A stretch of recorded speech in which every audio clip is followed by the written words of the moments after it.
the other than just like sending in Toronto, Tokyo, and hope. I got to update everything. 1 second, chat. Other than just like. We're going live right now on multiple platforms. You might be able to see me on some, not others, not yet.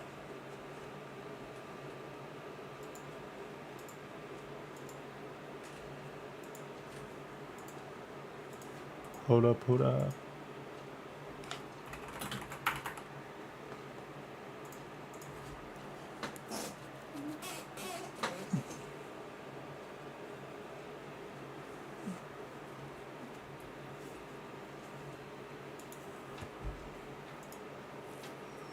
So chat, we're going to try to figure out this Trump-Zelensky situation that happened. And we're going to analyze it. We're going to look at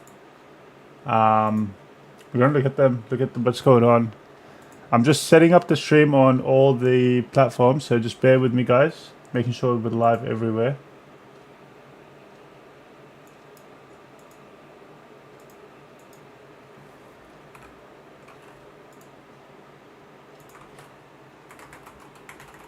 Trump and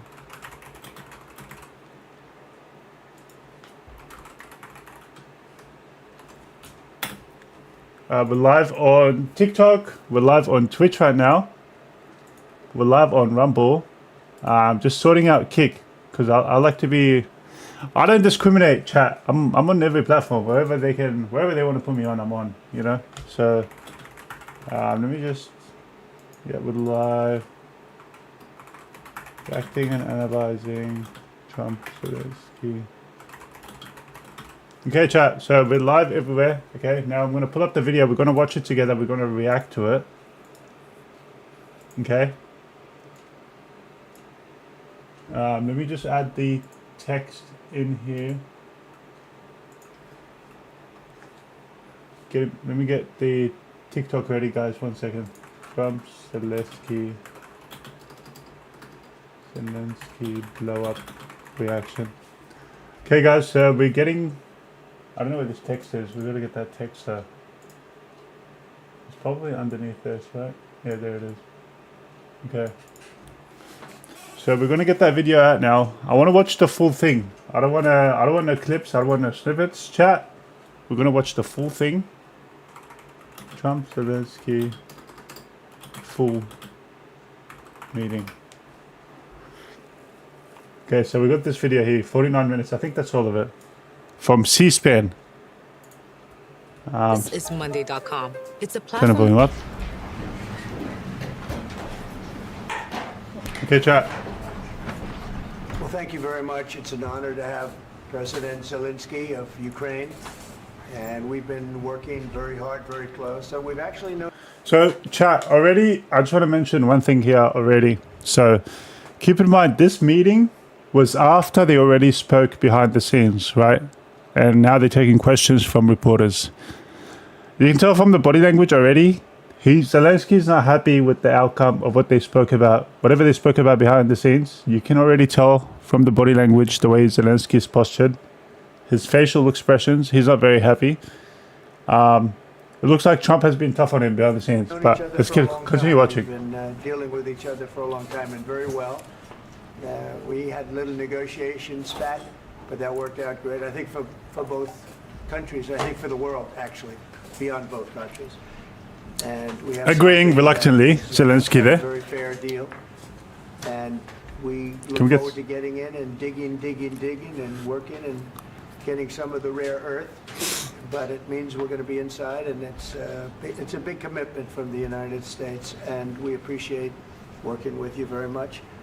And we will continue to do that. We have had some very good discussions with Russia. I spoke with President Putin, and we're going to try and bring this to a close. It's something that you want and that he wants. We have to negotiate a deal. So, chat, already, what I can see, the deal that they negotiated between Ukraine and USA, based on this interaction, it seems like Trump figured out some sort of deal where America is going to get some sort of rare minerals or access to rare minerals in Ukraine, right? This is what we're getting from this. So it seems like Trump is trying to push or negotiate some deal with Ukraine where they get to access their resources, and somehow, I don't know what the details of the deal is. I don't think they've disclosed it, but it seems like Zelensky's not happy with it. I'm guessing Trump is asking for a lot because he sent them billions of dollars and he's hoping to get something back from it. So he's probably not giving him a very good deal in that regard. He's like, hey, we've already sent you 350 billion US dollars.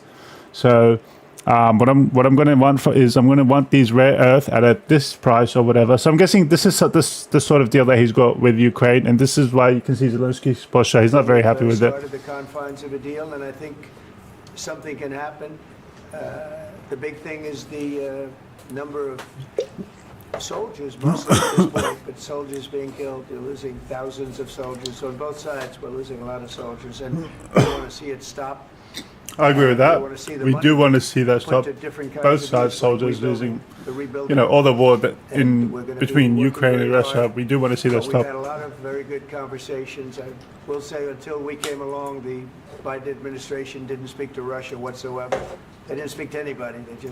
That's shocking to me, chat.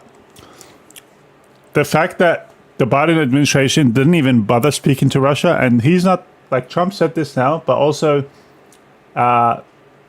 Putin has said this before also, that nobody from the Biden administration even wants to talk. That's what they're saying. That to me is a shocker. Like at least you can do is talk, right? Otherwise, you're just going to keep on fighting forever. Allowed this to continue. And I will say that, I'll say in front of you, you've heard me say it 1,000 times, if I were president, this war would have never happened. We would have had a deal negotiated for you without having to go through what you've gone through. But your soldiers have been unbelievably brave. We've given them great equipment, but somebody has to use the equipment. They've been unbelievably brave, and we give them great credit. This was supposed to be over very quickly, and here we are 3 years later. So I give tremendous credit to your generals and your soldiers and yourself, in the sense that it's been very hard fighting, very tough fighting. They're great fighters. And you have to be very proud of them from that standpoint. But now we want to get it over with. It's enough, right? We want. Chat, even when he's saying like we want to get it over with, he doesn't seem like he wants to. I don't know what it is. Why he wants to. So the thing is with me, what I think is happening is there's people that are selling weapons, and they're making a lot of money. And they want to keep this war going, right? That's probably why the Biden administration don't even want to talk to Russia, because they're in bed with these guys. And they can be proved with all the Hunter Biden laptop shit that was going on, where all the corruption that's happening with Joe Biden and Hunter Biden. They're taking money that is supposed to go to foreign countries and stuff like that. So we can already see proof of some sort of corruption happening in that regard with the Biden administration. And then now, he doesn't even seem like he wants. So I wonder if he's also in on it. I don't think so. I think he's just a pawn, but I could be wrong. But why is he so keen to keep the war going? Like, why doesn't he want to keep it come to peace? I don't understand. Want to get it over with. So, like, he doesn't even want to sit down at a table and fix it. I mean, we're going to sign the agreement at the conference in the East Room in a little while, right after lunch. Why is he so... We'll be having lunch together. We're also discussing some other things, and we appreciate everybody being here. It's somewhat of an exciting moment, but the really exciting moment is when they stop the shooting and we end up with a deal. And I think we're fairly close to getting that, and an honor to have you. And please, I'd like to say something. No, thank you so much, Mr. President. Thank you for... 1 second, Chad, 1 second.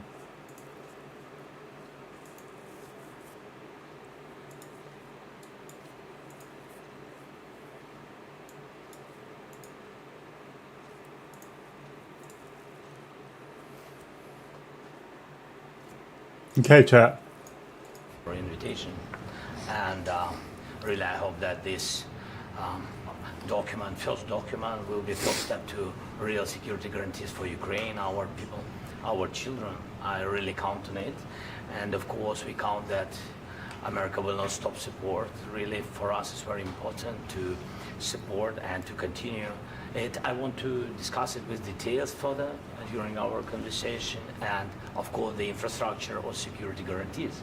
Because for today, I understand what Europe is ready to do, and of course I want to discuss with you what United States will be ready to do.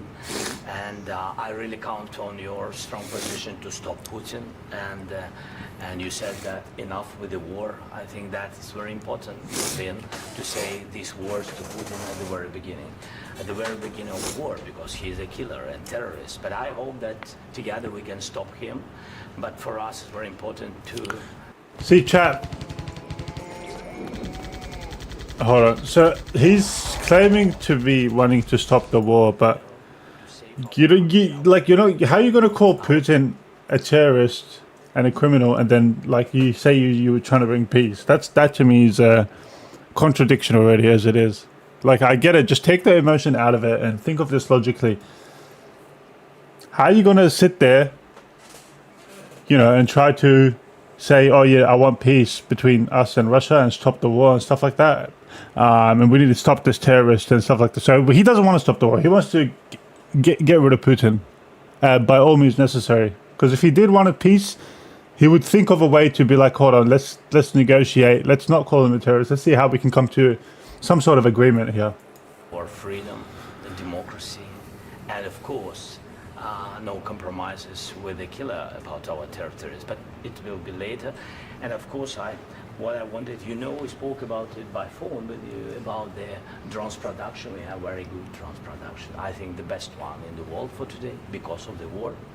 Yes, and of course we need very much the air defense. You have the best air defense in the world, and really you helped us under attacks of Russians. And I want to speak how we can exchange the licenses. We're open to share the licenses of all our drones with you, of course, with the United States. And we need licenses for quick production of air defense. Even after the war, we need our nation to be calm, that we are secure. So that's why we need this air shield. And of course, about this, I want to speak about the contingents. I think that France and UK already spoke to you, and we know that Europe is ready, but without the United States, they will not be ready to be as strong as we need.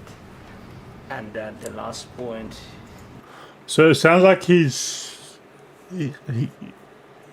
wants to not only get military equipment from USA, but he wants to help to produce their own and kind of be like an independent nation where they can do everything on their own and stuff like that, which is fair enough.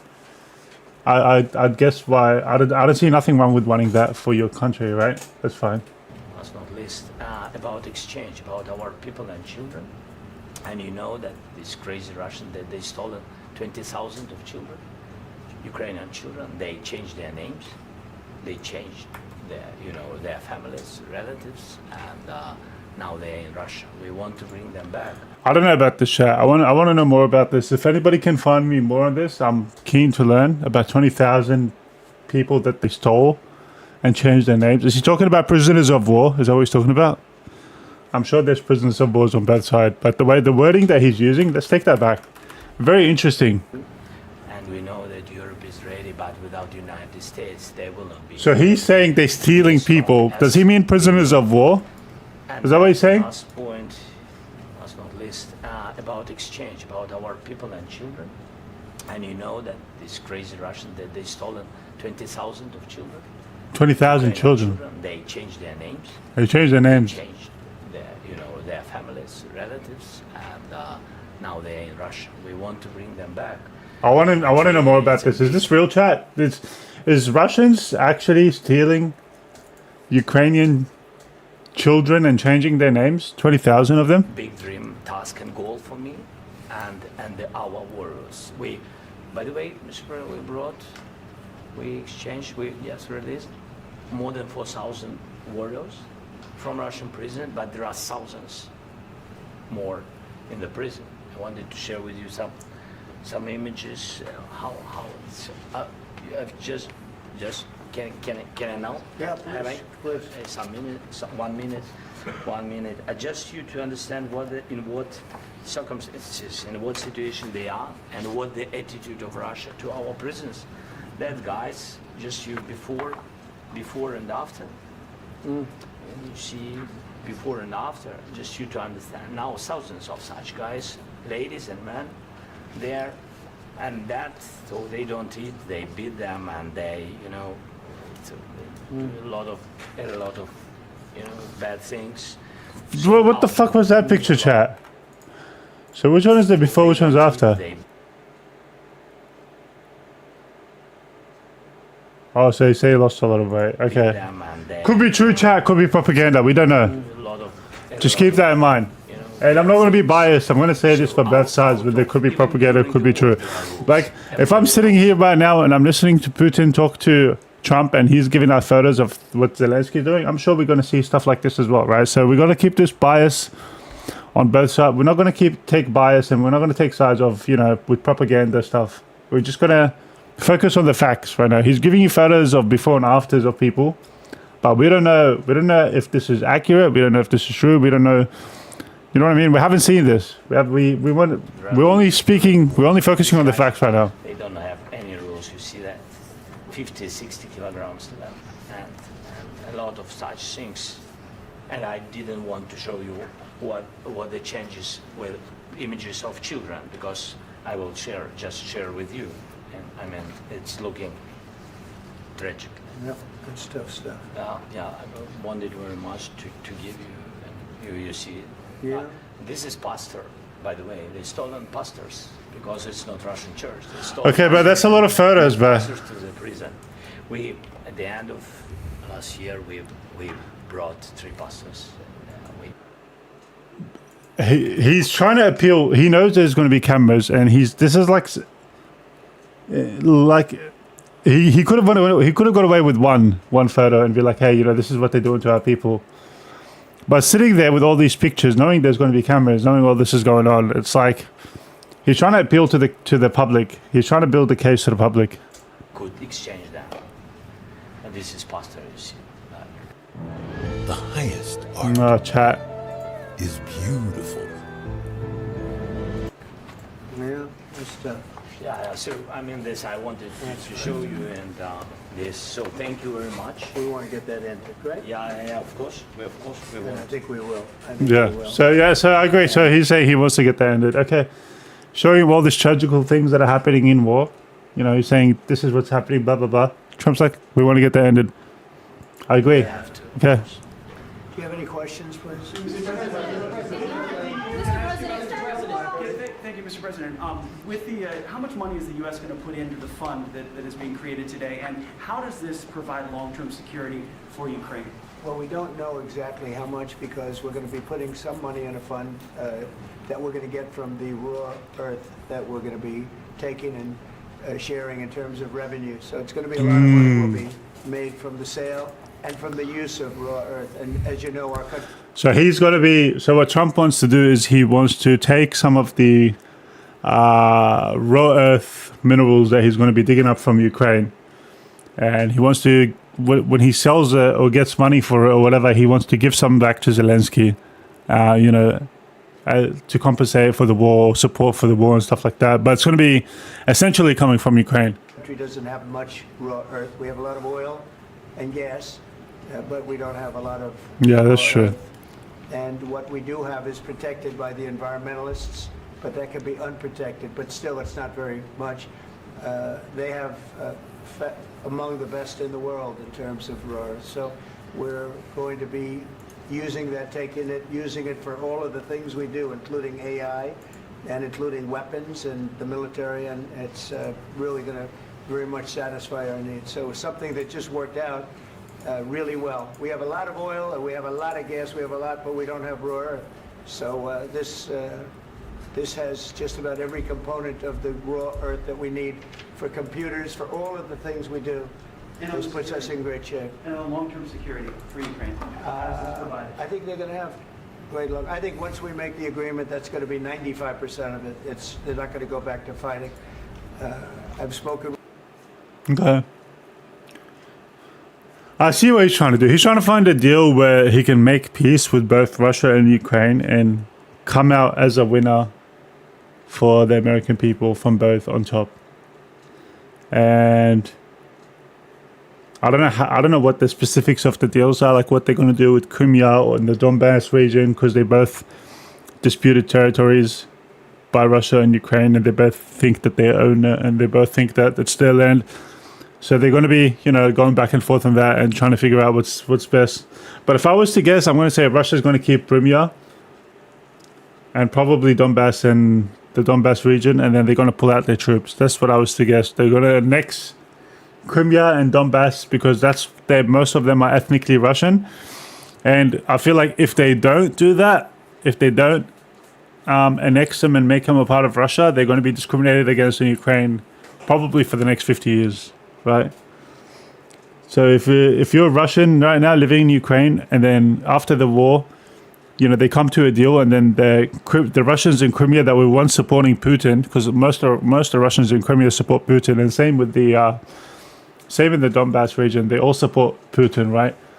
So if there was to be a peace between Russia and Ukraine, and Russia pulls out of Donbass and Russia pulls out of Crimea, they'll be betraying all those people that were supporting him. So they cannot give those up anymore, I don't think, because then they're going to be under a lot of, unless they make some sort of deal where Ukraine cannot discriminate towards them and stuff like that, or if they did, probably what's going to happen is Russia's going to get back in, right? With President Putin, and I feel very strong. I've known him for a long time, and I feel very strongly that they're very serious about it, and we'll make a deal. And when the deal is made, I don't think. We talk about security. Everyone's talking about the other day. All they talked about was security. I said, let me make the deal first. I have to make the deal first. I don't worry about security right now. We have to have a deal, because right now, last week, 2,000 soldiers died on both sides. 2,000. That's a lot. They're losing 1,000, 2,000, 3,000 a week. So as we sit here and we talk, people are getting shot and dying on the battlefield. And, they're not American soldiers, but they're Russian soldiers and they're Ukrainian soldiers, and we want to be able to stop it. And we want to be able also to spend money on other things. We don't want to, this is a tremendous amount of money, and what the Biden administration did was terrible. They were giving money, but he had no security on the money. Europe, as you know, gave much less money, but they had security. It was in the form of a loan. They get their money back, and we didn't. And now, at least we're protected, because the American taxpayer has to be protected too. But this is an incredible agreement for Ukraine, because we have a big investment in their country now, and what they have, very few people have. And we're able to really go forward with very, very high-tech things and many other. So to sum up what he's saying there, chat, he's saying that before, they can discuss, before they can figure out how much they're going to pay Ukraine and all that stuff, and the first thing they got to do is just make a ceasefire happen. That's what Trump's getting at. He wants to make a ceasefire happen between Ukraine and Russia, and then after that they can go from there. But before they can get a ceasefire and stop the fighting, then you're not gonna be able to come up with any solution. The fighting is unnecessary right now, chat. If Russia pulls their troops out and Ukraine pulls their troops out, and then they just chill for a couple of weeks and talk things out, they may be able to come up with a solution. But if they keep fighting, the only people who are going to be benefiting from this is the people that are selling weapons, the warmongers. They're the only ones that are going to be winning from that. And Trump doesn't want to do that, right? Things, including weaponry that we're going to use in many locations, but that we need for our country. Mr. President, This allows us to do that. I'm sorry. Yes, go ahead, please. If I can just, yes. In the document, there is one of the very important points if we speak about business and investment. We never had LNG terminals in Ukraine. This document will open. I mean, the next document, but anyway, here we see in the framework, we see really goodwill for this. LNG terminals for us is very important, and I think for security of European continent. We have the biggest storage, gas storage. We have the biggest in Europe. Yes, and we can use it for LNG, use it for LNG, and we will do it. And really, we can help Europe, because Europe really helped. President Trump said that they made less support, but they are our friends, and they are our very supportive partners. They really gave a lot, Mr. President. They did. Really, they did. They gave a lot, but they gave much less. No, Much less. no, no. No. Okay. Okay. Did they give much less, chat? Let's pull this up. How much did Russia give to Ukraine? I mean, how much did America give to Ukraine? How much did USA give to Ukraine so far? Okay, it's saying 183 billion. Just a quick search. Trump was saying 350, but let's just say it's 183, right? Europe money sent to Ukraine so far.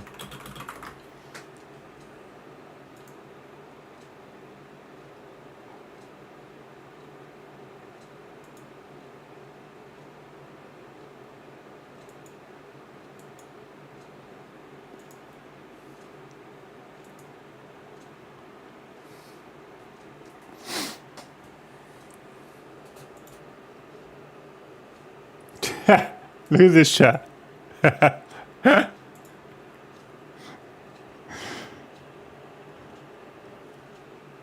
So this is how much USA has given to Ukraine, percentage of the 2021 GDP. Countries allocating the most to Ukraine, January in billion US dollars. 120 billion USD from US. All of EU did 52, right? And then Germany's, I don't know why they're not part of EU, but that's crazy. So to say, like, he's saying, no, not much less, like, that's disrespectful, chat. That's disrespectful to the hand that's feeding it. This allows us to do this. Let's go back to, I want to see this. Really gave a lot, Mr. President. They did. Really, they did. They gave a lot, but they gave much less. No, Much less. no. See that double no, chat? If I've seen this, chat, imagine you sent somebody 120 billion or 183 billion, and then Europe sends that person 60 billion, and then they're not willing to acknowledge that you sent more. Like, come on, bro. I guess he doesn't want to be disrespectful to Europe because they're sending him money too, right? And he's like, okay, like as if like, all right, fine, I'll let it slide. Like he's taking the high road here, even though he's the one that's requesting money. Do you know what I mean? Make it make sense. Mr. President Trump, you have repeatedly called the deal with Ukraine as a historical one. And as a president of the United States, you make historical decisions in other issues which affect America and other world. So what place in the world history do you want to take? And do you associate yourself with any famous historical figures?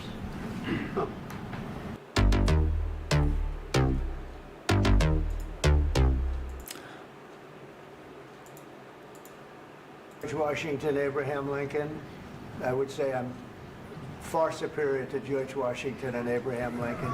Now, you know I'm only kidding, right? Because when I say that, the fake news is going to go wild. They're going to say he considers himself to be better than Washington. But you never know. You never know.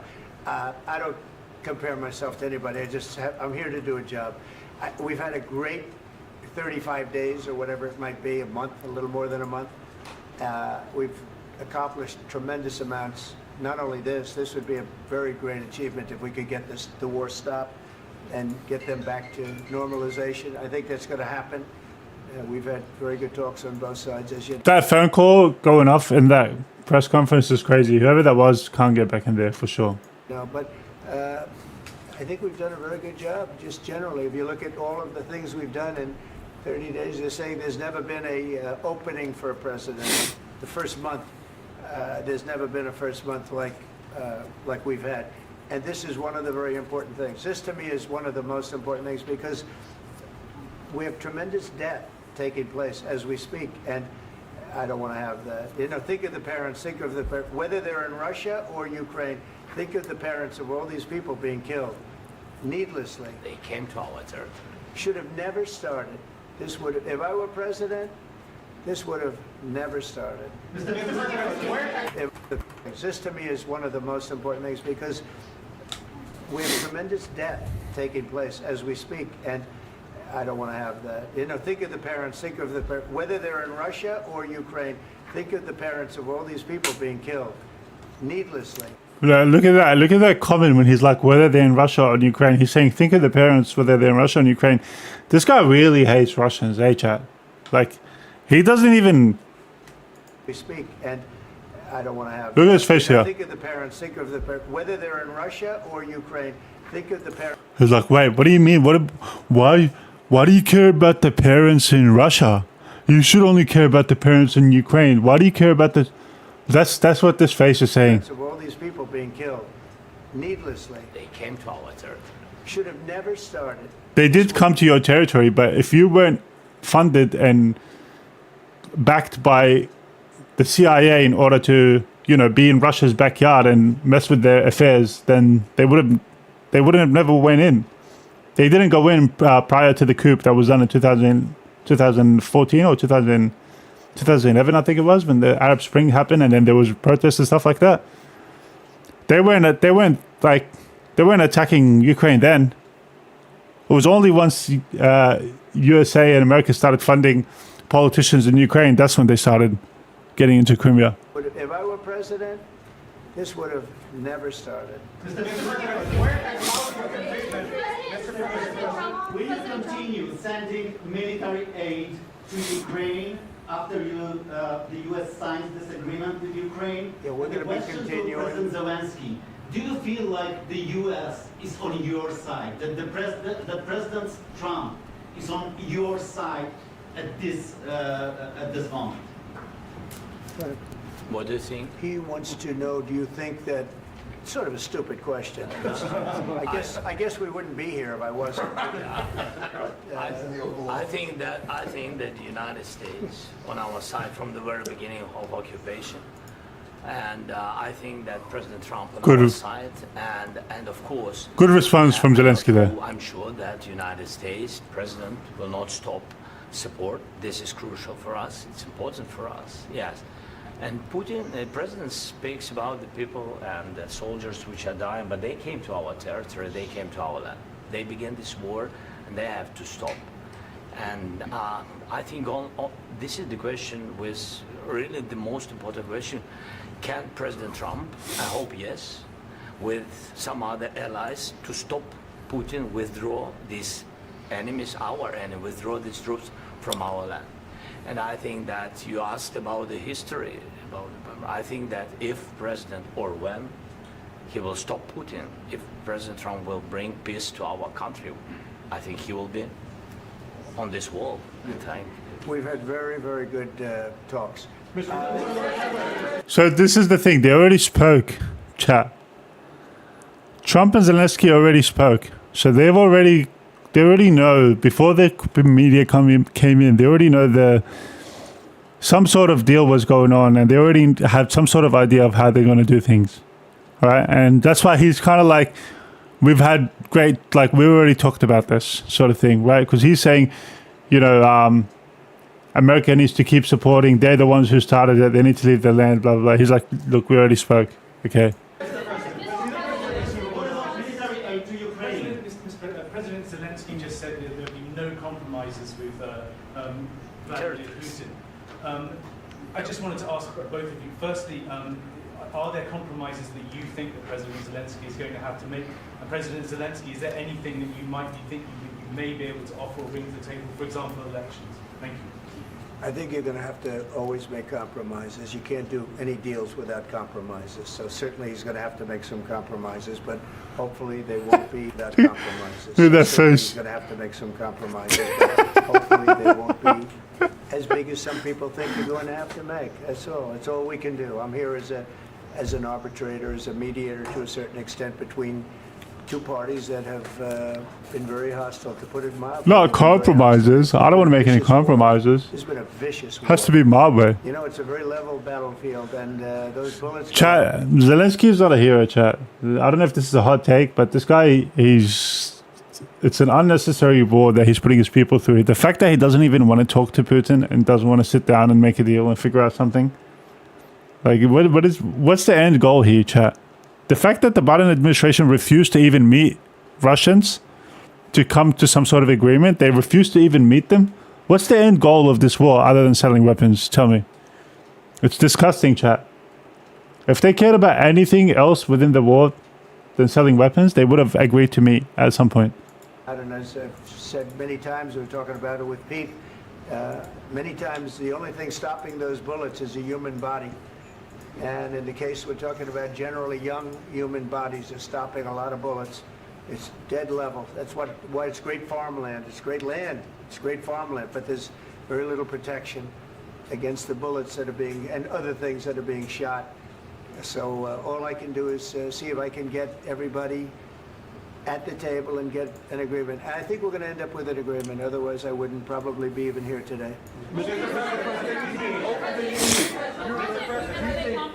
Mr. President, I've got two questions for you. You think ultimately your legacy will be the peacemaker and not the president that led this country into another war and ended foreign wars? And I've got a question. I hope it will. I mean, I hope I'm going to be remembered as a peacemaker. This would be a great thing if we could do this. I'm doing this to save lives more than anything else. Second is to save a lot of money, but I consider that to be far less important. So I hope I'm going to thank you. Good politician answer there. I hope I'll be known and recognized as a peacemaker. I'm pretty sure every sane human would want to be known as a peacemaker. If, like, situation. Given his position, right? Not many people want to be remembered as like some sort of evil guy. If this election were lost, if we didn't win this election, and we won it by a lot, that was a mandate. We won every swing state. We won the popular vote by millions and millions of votes. We won everything.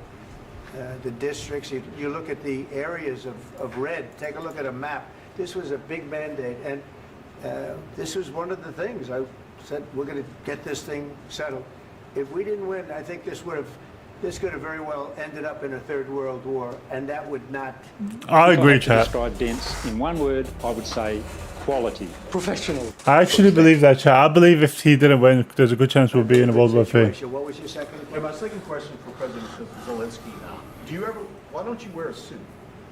You're at the highest. Why don't you wear a suit? You're at the highest level in this country's office, and you refuse to wear. Chad, going to the White House and not wearing a suit. Like, come on, bro. Even when I go for a job interview, I would wear like a nice button-up shirt to look good. He's sitting there going to a foreign country to request aid, meeting like some of the most powerful people in the world, and he's wearing this. Wear a suit. Just want to see if do you own a suit? Yeah, problems. A lot of Americans have problems with you not Really? respecting the I don't dignity have of this such- office.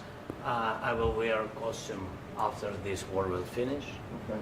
Yes, maybe one. Maybe something like this? something like Yes, yours. sir. Yes. That'd be great. Maybe something better. I don't know. We will see. Maybe something cheaper. Yeah. Thank you. Thank you. Thank you. Thank you, President Trump. You said yesterday that you have. Are you going to send more arms to Ukraine in case there's no peace? Yes, we're going to have arms to Ukraine, yeah, sure. Hopefully I won't have to send very much, because hopefully we're going to have it finished. We're looking forward to finishing this quickly. We're not looking forward to sending a lot of arms. We're looking forward to getting the war finished so we can... There's some people who are trying to sell as many weapons as they can. There are some people, when they heard this, their heart just broke. That he's trying to send as little arms as possible. Like, they're like, oh no. Do other things. But we very much appreciate the agreement, because we needed what they had, and we're treating, our country is now treated fairly. Biden didn't do that. He didn't know what the hell he was doing. This should have never happened. This should have never started. But, sure, the answer is yes, but hopefully we won't have to send much, because I'm looking forward to getting it done quickly, very quickly. Does that still provide security guarantees, Mr. President? I don't want to talk about security yet, because I want to get the deal done. You fall into the same trap like everybody else. A million times you say it over and over. I want to get the deal done. Security is so easy. That's about 2% of the problem. I'm not worried about security. I'm worried about getting the deal done. The security is the easy part. Security is very nice. But I get what you're saying, Chad. Like all this obsession with security, if they can come to some sort of deal, then the security thing won't even matter anymore because they already have a deal between them, right? So getting the deal done is the most important thing right now. You can worry about the security later. Everybody stopped shooting. And now will Europe put people there? I know France is going to. I know the UK is going to. I know other countries are going to, and they happen to be right next door. We haven't committed. What's up, Mr. Gabby? Have you seen this already, mister? Security in a different form. We'll have workers there digging, taking the... What's up? Welcome to the stream, Cordata. What's up, guys? Great product in this country. So in that sense, you have something, but we haven't determined that yet. I will say, in speaking to France and in speaking to, and they were here, as you know, last week and just the other day, they have committed to a lot of security. I don't think you're going to need much security. I think once this deal gets done, it's over. Russia's not going to want to go back, and nobody's going to want to go back. When this deal ends, I really believe this deal is going to be over. Is Zelensky shaking his head? No, let's see what he's going to say. Yeah, please go ahead. Go ahead. Mr. President, thank you. You had Mr. Macron and Keir Starmer at the White House this past week, both of whom praised your courage and conviction to lead the pathway towards peace. Yes. Part of that involved, though, re-engaging Russia in diplomatic relations, something that previous leaders lacked the conviction to do so. What gave you the moral courage and conviction to step forward and lead that? Well, I love this guy. Who are you with? One American News, sir. Well, that's why I like him. One American News does a great job. I like the question. I think it's a very good question. It's a pathway to peace. It's a pathway to getting something solved. And I feel that as the head of this country, I have an obligation to do that. Chat, a vision where Russia and America and China are all working together is something it's not a bad thing, chat. Despite what people make you believe, it's not. Plus, we're very much... That's a very good thing for the world, chat. Russia, China, and America working together is a very good thing. There should have been no involvement because there should have been no war.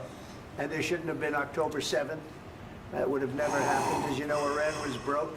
They had no money to give to Hezbollah. They had no money to give to Hamas. They were stone cold broke. And then under Biden, they became rich as hell. They went from no money to $300 billion in a period of 4 years. And they gave a lot of that money away, and you see what happened. And that's a real mess also that we hope to be able to solve. Damn, wars are expensive, chat. No, I appreciate your question very much. I feel I have an obligation to try and do something to stop the death. If I can answer. Yes, if I can answer. Please, sorry. Please. And I do like your clothing, by the way. Yeah, really? Even though I think he's a great guy, by the way. But I don't know if you two like each other. But you know what? I think he's dressed. I like this guy. I think he's dressed beautiful. So I have more serious things than answer on such question. I will answer on more serious question if I can. Yeah. So please, about security guarantees and about just ceasefire. We can't just... That way, chat. That Trump thing, that's cringe. See, they're like, I got your back, bro. And speak, it will not work. Just ceasefire will never work because I'm like a president. I have the... That's... Okay, let's take it back a bit, but what the fuck is he saying? Ceasefire will not work. Does he know what a ceasefire is, chat? Ceasefire means they stop shooting till they can come to some sort of solution, or at least for a little bit till they can recoup the losses, or exchange prisoners or something. Ceasefire is good. It's not a bad thing. What is he saying? It won't work. We can't just speak about ceasefire and speak. It will not work. Just ceasefire will never work. See, this is bad, chat. This is very bad what he's doing right now.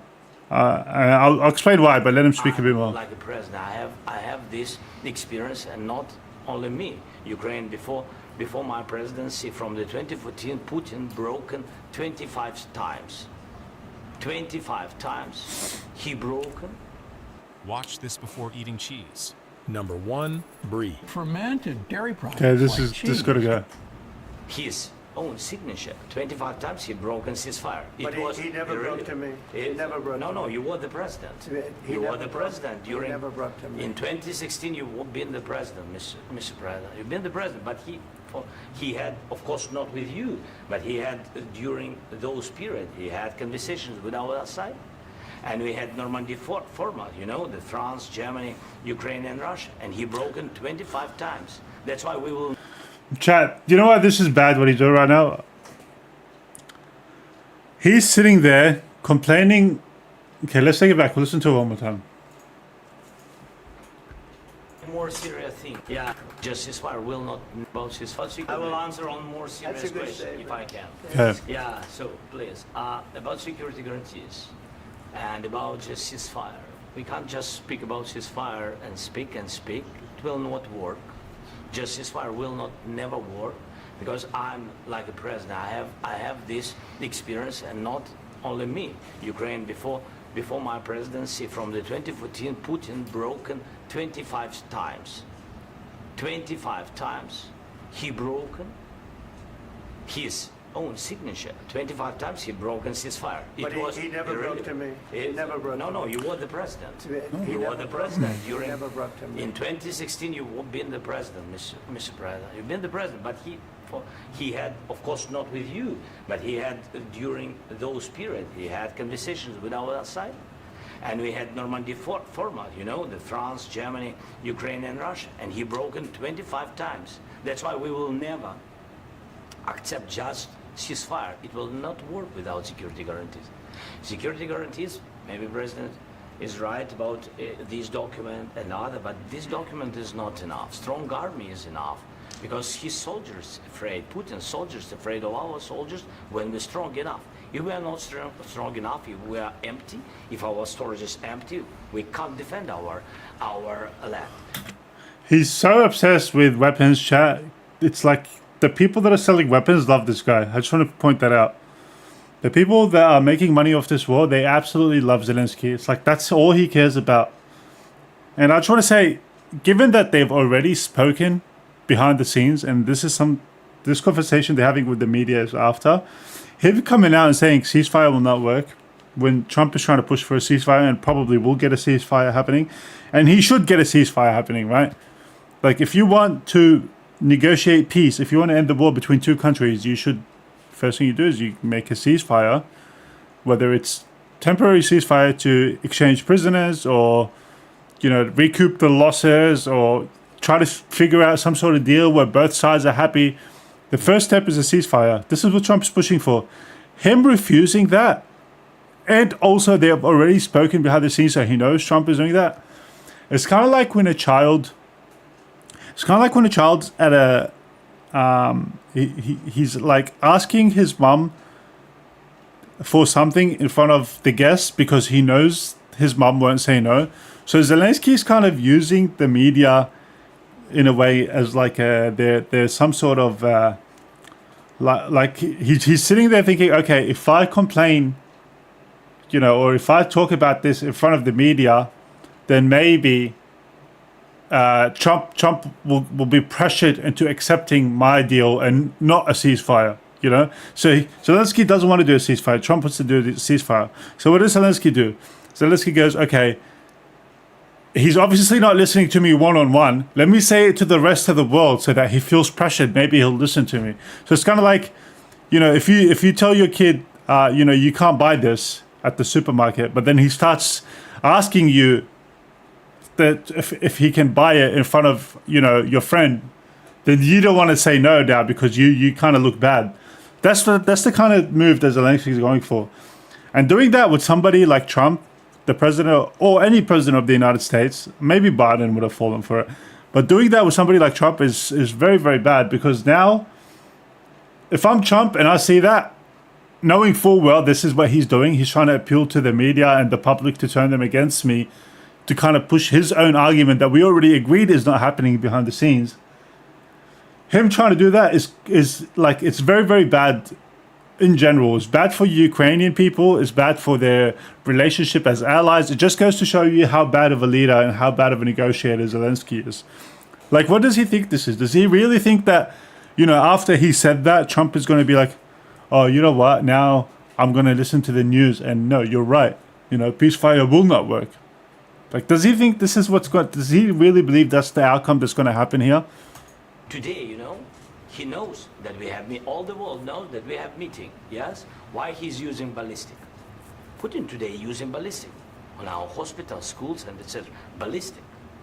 So he knows that we are. Chat. There's propaganda like this on both sides. I don't get engaged in this propaganda on either side because you don't know what's going on. You don't know who's using ballistics. You don't know who's hitting what schools, what hospitals. I know Ukraine's hitting into Russia. I know Russia's hitting to Ukraine. I don't believe, you know, that they're purposefully targeting hospitals. Maybe they are. It could be wrong. Maybe they are, but we don't know. So that's what I would say. Anytime he's trying to appeal to human emotions to the audience by, you know, saying, oh, he's bombing hospitals, he's doing this to this.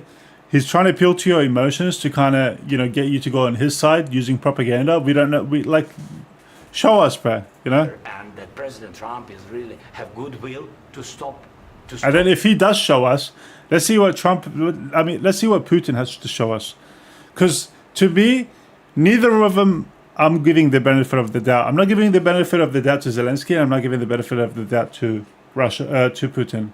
But what I can see from this interview, Zelensky isn't a pleasant person, right? If I've already made a deal with someone and then he goes to the media and try to kind of push a different narrative, then I'm not trusting the guy anymore.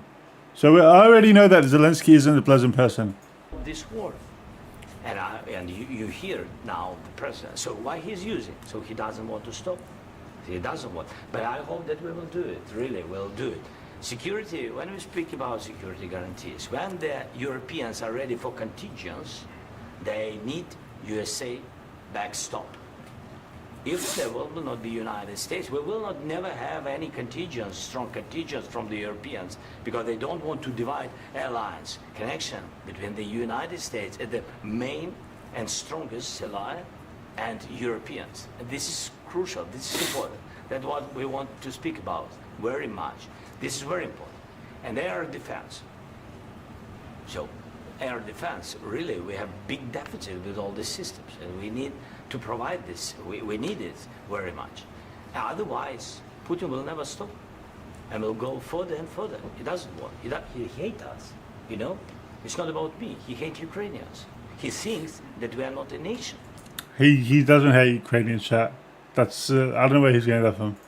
He thinks, and he shared these thoughts, I think maybe with your team also, I don't know. But with all the Europeans, in media, officially and not, he always said that there is no such country, such nation, such language, and such life like Ukrainian. No, he really doesn't respect all the Ukrainians, and he wants to destroy us.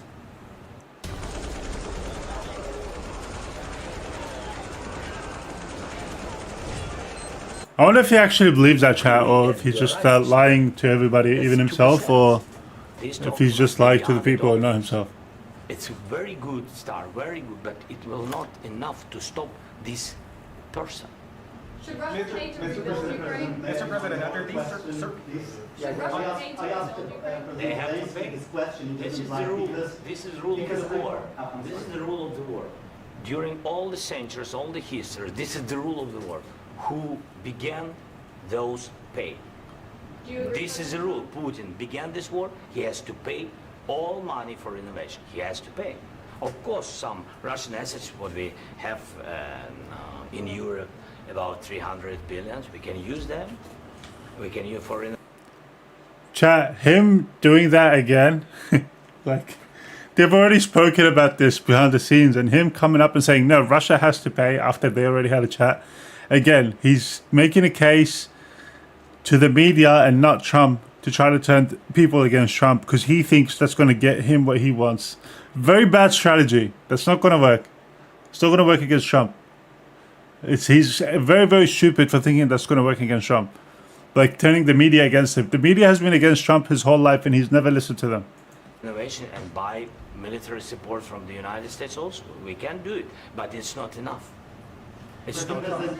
Under these circumstances, do you envision a trilateral summit with Putin and President Zelensky? Wait, one second. I asked this question that you didn't like because I wanted to know if you want to position yourself in the middle between Russia and Ukraine, or on the Ukraine's... No, I'm in the middle. I want to solve this thing. I'm for both. I want to get it solved. And it's wonderful to speak badly about somebody else, but I want to get it solved. If we can solve it, great. If we can't solve it, they're going to have to fight it out, and who knows what's going to happen. But I want to see it get solved. May I follow up? One more question about U.S. troops in Europe. After Russian invasion of Ukraine, your predecessor sent additional troops to Eastern Europe, including Poland, my country. Are you committed to keeping these troops on the eastern flank of NATO in the future? I'm very committed to Poland. So he's putting troops in the eastern flank of NATO? I didn't know that was a thing. Yo, what's up, XD, bro? I'm just watching this right now. Trying to understand what's going on. I think Poland has really stepped up and done a great job for NATO. They, as you know, they paid more than they had to. They are one of the finest groups of people I've ever known. I'm very committed to Poland. What about Baltics? Poland's in a tough neighborhood, you know. What about the Baltics? The Baltics, they got a lot of, it's a tough neighborhood too, but we're committed. We're going to be very committed, and we're committed to NATO. But NATO has to step up, and the Europeans have to step up. The war's about to end. Australia will probably be fine. No, we'll get fucked by China too. We'll get fucked by China too. But this war between Russia and Ukraine needs to stop, man. It's been going on too long. People have had enough.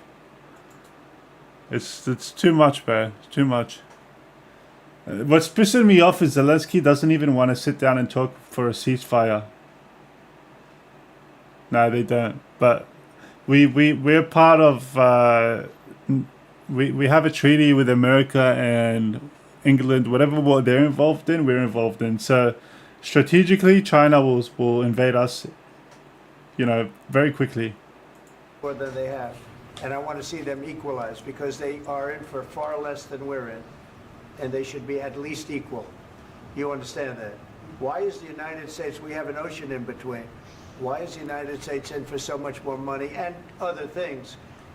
So for sure, more than likely, but could be. They've also been obviously very helpful, but we have put in far more than they have, and I think they should equalize. Mr. President, please go ahead. About the agreement again today, what changed between the first time that Secretary Bessent gave President Zelensky the agreement? No, not really, actually, but Australia always gets involved with whatever war America's in. We like whatever, we just follow America. Whatever war America's in, Australia gets into it. Like for example, the Iraq War, Australia was in that too. They were in there was Australian soldiers on the ground with the American troops. No, they're never going all in. No, but they always send a little bit of troops. We made a deal. So I'm a business person. We made a deal. That's what changed. I didn't think we were going to make a deal, and we ended up making the deal, so that changed. Mr. President, what and how do you envision a trilateral summit with President Zelensky and Putin? I don't know, but well, they don't like each other, I can tell you that. Okay? They do not like each other. This is not a love match, and it's unfortunate. That's why you're in this situation. The United States should not have allowed this to happen, okay? The United States, run by a man that didn't know much. I'm going to be very nice. Run by an I'm going to be very nice. He didn't know much. incompetent person should never have allowed this to happen. I've stopped wars. I've stopped many wars. My people will tell you, I stopped wars that nobody ever heard about. I stopped wars before they ever started. You can look at some of, I could give you a lot of nations that would tell you right now they were probably going to war. I could tell you right now there's a nation thinking about going to war on something that nobody in this room has ever even heard about. Two smaller nations, but big, still big. And I think I've stopped it. But this should have never happened. About sorry, just a second. About any negotiations. First of all, I want really to tell you, and I think that everybody understands. It is rotten on both sides. Actually, what I think is happening is there are people selling money who want to keep this war going as long as possible. And it's pretty sad because there are people just dying because of it. But there's obviously people selling weapons who are loving this, and they'll do anything to try to keep this going. They're making billions and billions of dollars. They don't want this to end yet. They're enjoying this. Nobody wants to stop this war, but at the future. And they sell to both sides too. They don't have a team. Sides of the war, not Russia and the United States, because this is not the war between Russia and the United States. This is war of Russia against Ukraine and Ukrainian people. So these two sides will be at the anyway will be at the negotiation table. Then of course United States, like the strongest partner of the Ukraine, and of course Europe. I think Europe is very important. I want to speak about it with the president. Yes, Europe is very important for us because we really defend Europe for today. All Europeans really recognize that we are defending the line, and they have real life, and our people are dying. That's why they usually Trump serves the interests of the European oligarchy. It's about the need. Yeah, but it seems like he's trying to cause a ceasefire. Like the Biden administration before Trump, they didn't even want to sit down and talk with Putin. They don't even want to talk.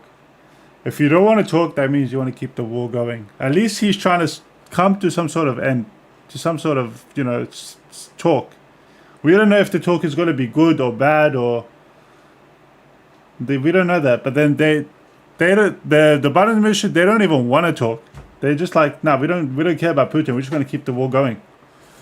Nice ocean. Shenyun brings 5,000 years of culture to What the is this? world stage.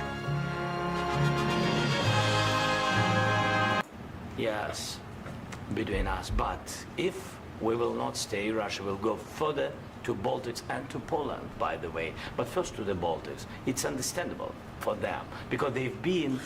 I don't believe that, by the way, guys. I don't believe that Russia wants to go to the Baltics and Poland and take over the world. I don't think Putin is like doing a Hitler over here and trying to take over everybody. I think that's all fake. I don't know if you guys believe that, but I don't believe that. I don't think he can. He knows he can't do it. Even if he wants to do it, he won't do it because he knows he can't. He'll just get fucked up. USSR, He'll get absolutely destroyed by everybody if he tries to be like a Hitler. It's a fact. And when he will go there, if we will not stay, you will fight.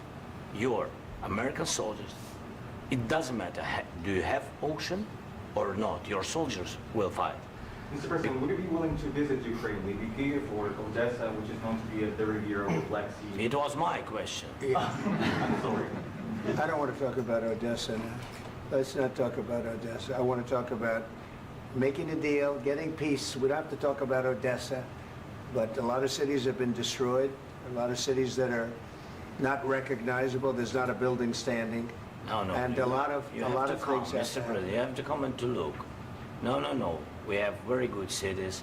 Yes, a lot of things have been destroyed, but mostly cities alive and people work. And children go to school. Sometimes it's very difficult. Sometimes closer to front line, children have to go to underground schools or online. But we live. Ukraine is fighting and Ukraine lives. This is very important. And maybe it's Putin is sharing this information that he destroyed us. He lost 700,000 people, 700,000 soldiers. He lost everything. Yes. So. Mr. President, one more. I mentioned Poland. Please, go ahead.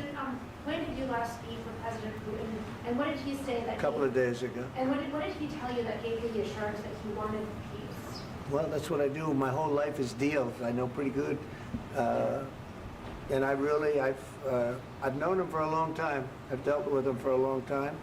He had to suffer through the Russia hoax. Russia was a hoax. It was all Biden. It was nothing to do with him. So he had to suffer through that, and he was able to do that. I think that he wants to make a deal, and he'd like to see it end. That's all I do. That's what I do. My whole life, that's what I do is make deals. And I'm in the middle of a mess because this is a real mess. It's a very dangerous one. If this doesn't get solved now, it's not going to get solved for a long time. So I hope we're going to get it solved. In the back, please. Thank you, Mr. President. Prime Minister Starmer claims repeatedly that his government believes in free speech and was not engaged in censorship.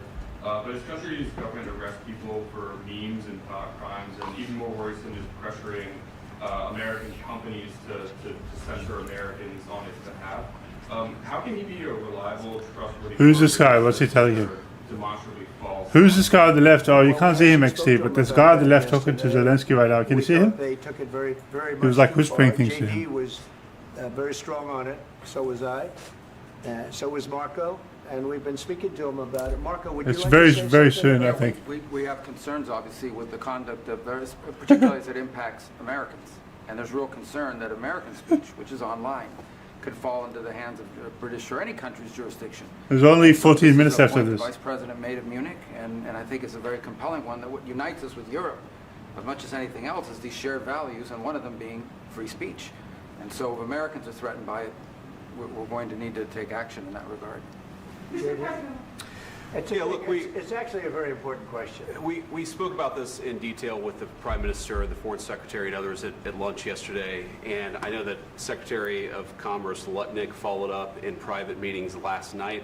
This is really important. We believe Americans have the right to speak their mind, even if we in this room disagree with them. They have the right to speak their mind in the public square, which is Europe is hating the guy on JD. and we're going to defend that right as it pertains. He to used to be on the other team. He used to be in the Liberal Party, and then now he turned to the Trump Party after. And then now he's a vice president of Trump. So he used to be a liberal, and he became a Republican. I don't know why, but I think that's why Trump chose him. It's kind of like because he would have. He thought that if he has him as a vice president, then liberals will be able to be like, wait, this guy was a liberal, and then he started to like him. Maybe, maybe I want to listen and maybe see if I can like him too. I think that's the thinking behind choosing this guy as the vice president, because he used to be a liberal.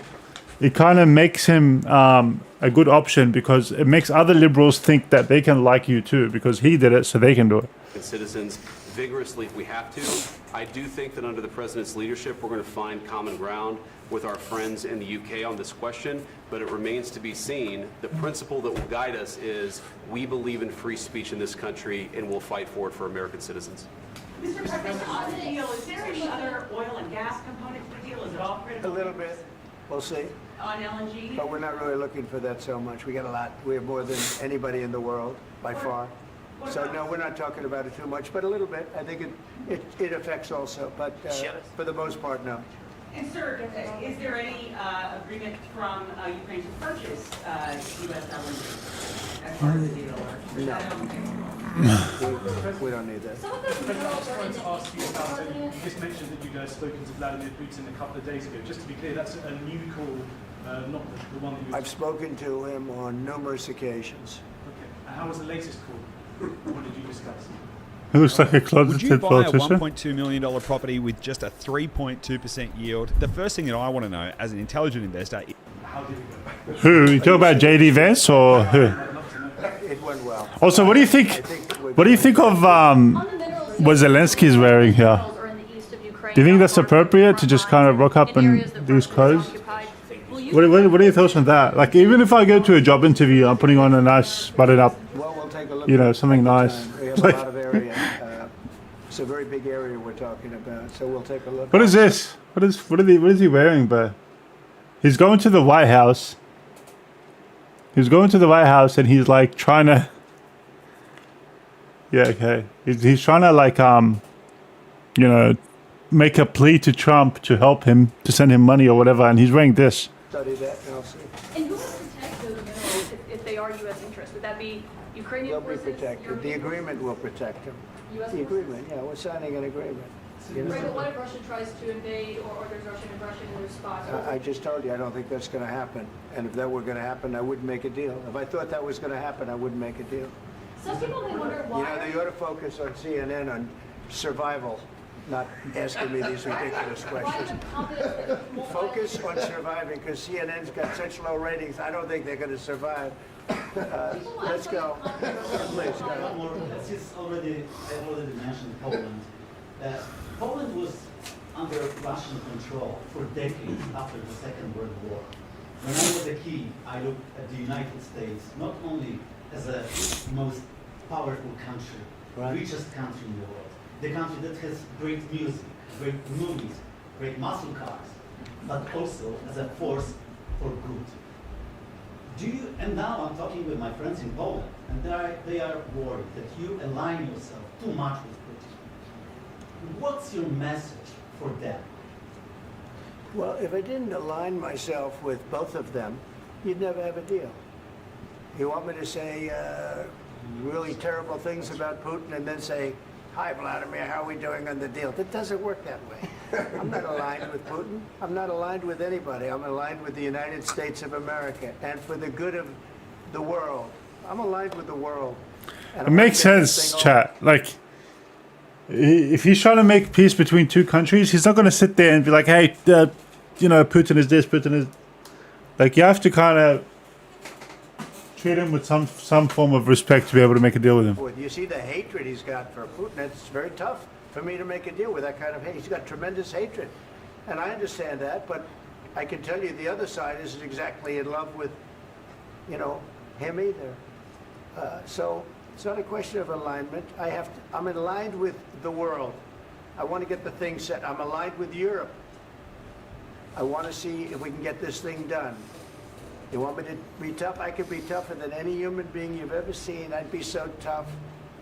But you're never going to get a deal that way, so that's the way it goes. All right, one more question. I want to respond to this. So look, for 4 years in the United States of America, we had a president who stood up at press conferences and talked tough about Vladimir Putin, and then Putin invaded Ukraine and destroyed a significant chunk of the country.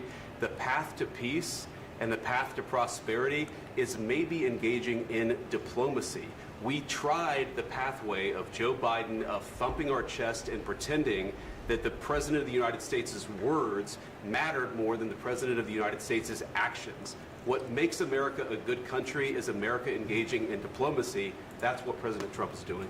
Can I ask you? Sure. Yeah? Yeah. Okay. So he occupied our parts, big parts of Ukraine, part of East and Crimea. So he occupied it on 2014. So during a lot of years, so I'm not speaking about just Biden, but those time was Obama, then President Obama, then President Trump, then President Biden, now President Trump, and God bless, now President Trump will stop him. But during 2014, nobody stopped him. He just occupied and took. He killed people. You know what the contact line? 2015. 2014 2014. and 2014. 2014. Yeah. So I was not here. Yeah, but that's exactly right. Yes, but during 2014 till 2022, the situation the same. The people have been dying on the contact line. Nobody stopped him. You know that we had conversations with him, a lot of conversations, my bilateral conversation, and we signed with him. Me, like a new president. In 2019, I signed with him the deal. I signed with him, Macron and Merkel, we signed ceasefire. Ceasefire. All of them told me that he will never go. We signed him with gas contract. Gas contract. Yes, but after that, he broken this ceasefire. He killed our people and he didn't exchange prisoners. We signed the exchange of prisoners, but he didn't do it. What kind of diplomacy, JD, you are speaking about? What do you mean? I'm talking about the kind of diplomacy that's going to end the destruction of your country. Yes, but if you Mr. President, with respect, I think it's disrespectful for you to come into the Oval Office and try to litigate this in front of the American media. Right now, you guys are going around and forcing conscripts to the front lines because you have manpower problems. You should be thanking the president for trying to bring it into this conflict. Have you ever been to Ukraine that you say what problems we have? I have been to. Come once. I've actually watched and seen the stories, and I know what happens is you bring them on a propaganda tour, Mr. President. Do you disagree that you've had problems bringing people into your military? And do you think that it's respectful to come to the Oval Office of the United States of America and attack the administration that is trying to prevent the destruction of your country? A lot of questions. Let's start from the beginning. Sure. First of all, during the war,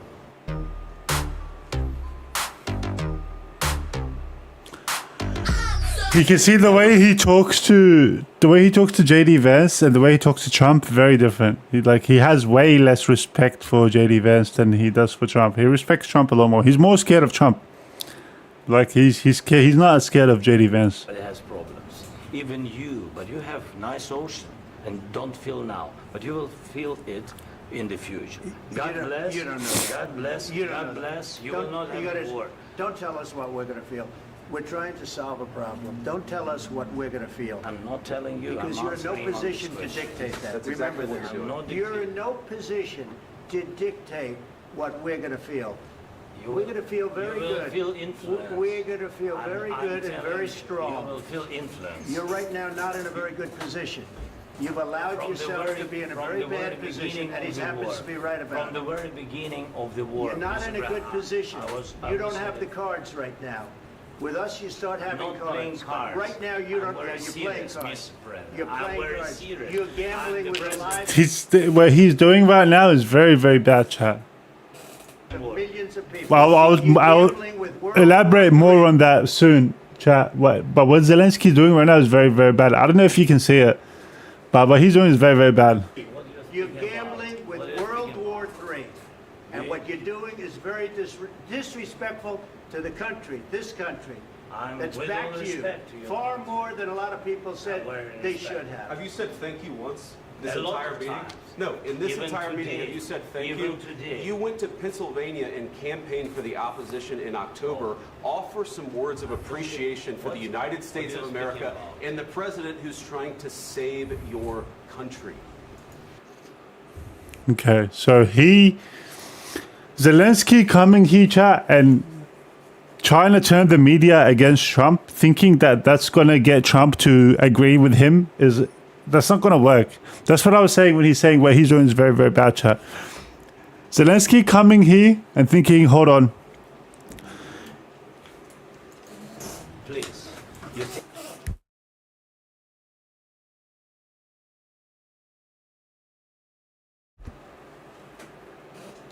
Think that if you will speak very loudly about the war, He's not speaking loudly. He's not speaking loudly. Your country's in big trouble. Can I Wait a answer? minute. No. You've done a lot of talking. Your country is in big trouble. I know. You're not winning. know. You're not winning this.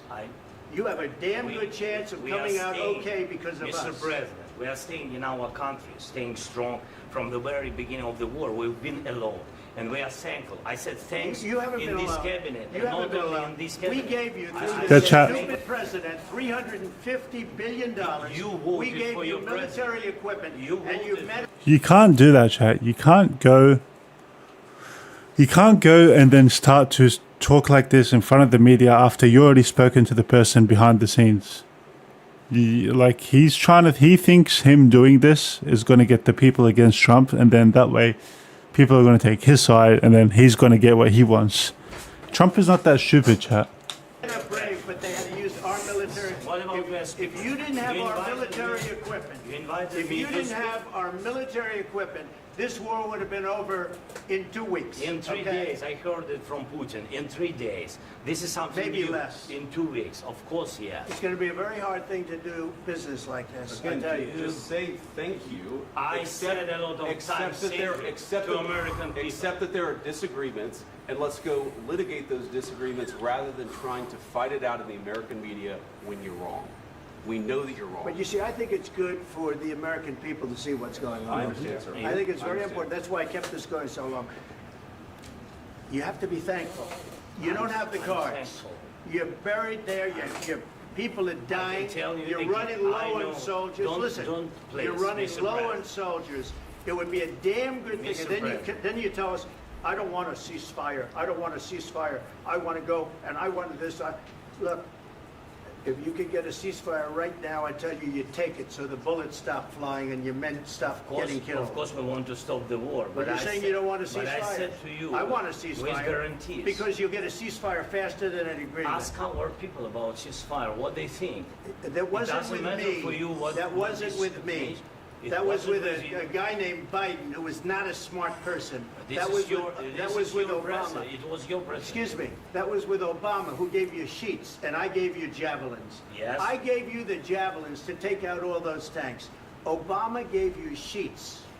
In fact, the statement is Obama gave sheets and Trump gave javelins. You got to be more thankful, because let me tell you, you don't have the cards. With us, you have the cards. But without us, you don't have any cards. One more question to Mr. Vice President. I'm sorry. It's going to be a tough deal to make, because the attitudes have to change. What if Russia breaks ceasefire? What if Russia breaks ceasefire? Ready to discover your study path but unsure how? At Open Universities Australia, take our short... What if Russia breaks ceasefire? Because the attitudes have to change. What if Russia breaks ceasefire? What if Russia breaks peace talks? What do you do then? I understand that it's a heated conversation right now. What are you saying? She's asking, what if Russia breaks the ceasefire? What if anything? What if a bomb drops on your head right now? Okay? What if they broke it? I don't know. They broke it with Biden because Biden, they didn't respect him. They didn't respect Obama. They respect me. Let me tell you, Putin went through a hell of a lot with me. He went through a phony witch hunt where they used him and Russia. Russia. You ever hear of that deal? That was a phony Hunter Biden. I remember that, Joe Chad. I remember that Biden very scam. well. Hillary Clinton, Shifty Adam Schiff. It was a Democrat scam. And he had to go through that. And he did go through it. We didn't end up in a war. And he went through it. He The was amount of accused about times, that. chat, that anything bad happens in America, they just say, oh, it was Russia disinformation, Russia did this, Russia did that. Stuff. He had nothing to do with it. It came out of Hunter Biden's bathroom. It came out of Hunter Biden's bedroom. It was disgusting. And then they said, oh, the laptop from hell was made by Russia. The 51 agents. The whole thing was a scam. And he had to put up with that. He was being accused of all that stuff. All I can say is this. He might have broken deals with Obama and Bush, and he might have broken them with Biden. He did, maybe. Maybe he didn't. I don't know what happened. But he didn't break them with me. He wants to make a deal. I don't know if you can make a deal. The problem is, I've empowered you to be a tough guy. And I don't think you'd be a tough guy without the United States. And your people are very brave. But you're either going to make a deal or we're out. And if we're out, you'll fight it out. I don't think it's going to be pretty, but you'll fight it out. But you don't have the cards. But once we sign that deal, you're in a much better position. But you're not acting at all thankful. And that's not a nice thing. I'll be honest, that's not a nice thing. All right. He was not wrong there, Chad. Chad. What do you think? Huh? This is going to be great television, I will say that. All right. We'll see what we can do about putting it together. Thanks, sir. And I need the back of this. We'll see. I don't know.